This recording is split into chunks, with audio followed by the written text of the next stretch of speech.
نو یو بل باندې زمون سملازا نشته دی. عزتمندو قرآن کریم یو عظیم الشان کتاب دی او دا پیغمبر صلی الله علیه وسلم په معجزو کې یو لوی معجزه ده. الله رب العزت چې څومره انبیاء را لېږلي دي هر پیغمبر لا دغه وخت مناسب معجزه ورکړي ده. لکه مثال په دور باندې د حضرت موسی علیہ السلام په دور کې د جادو او د سحر ډیر زور باقاعده د گورنمنت د سرکار د طرف نه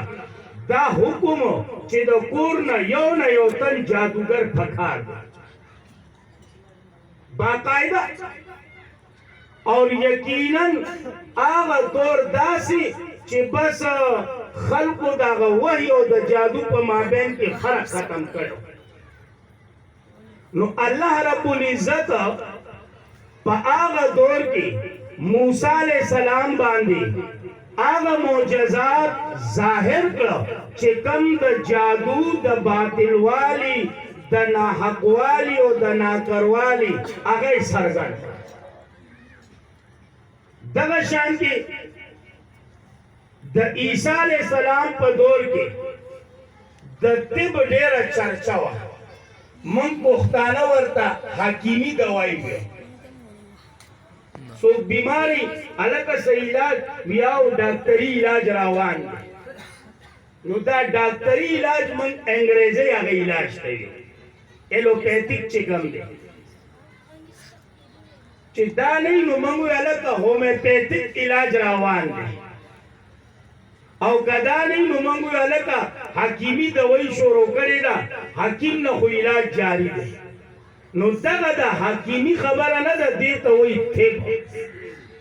او په دغه وخت کې د طب ډیر زور او شور لوی حکیمانو خو د یو څو مرضونو نه هغوی ډیر ناامیده شوي. یو مادرزاد نابینا چې مور نه ورون پیدا شي. دویم برګي مرض والا الله په دغه موقع باندې عیسی علیہ السلام باندې داسې معجزه څرګند کړه داسې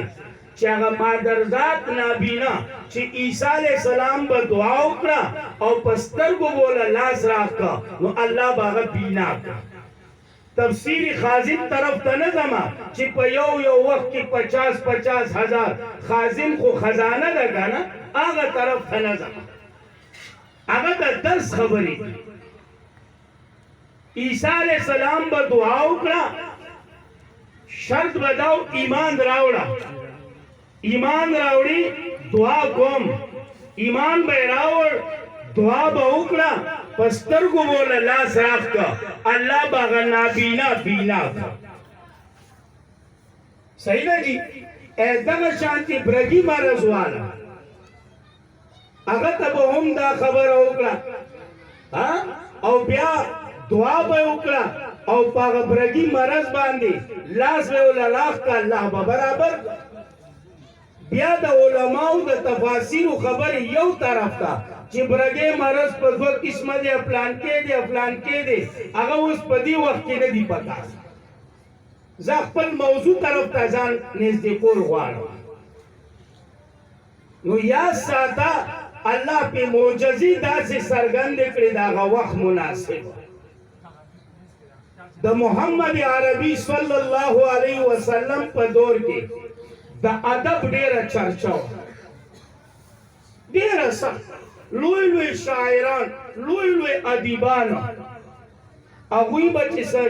نظم مزم جوړ کو څه قصیده به جوړه کړه څه شعر مېر به جوړ کو باقاعده به په سعودي کا په بیت الله با په دیوال باندې به ځړن کو او لاندې به چیلنج هم ورکړو چې شته څوک د مور چې هغه د دې جواب راکړي څوک شته لوی شاعران لوی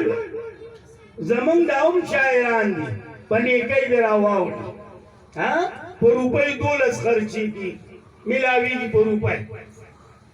जरूर ज्यादा सने में खो जमा खाली द दुई न गिला दादा जैम खदा नजम जोड़े नाच जोड़े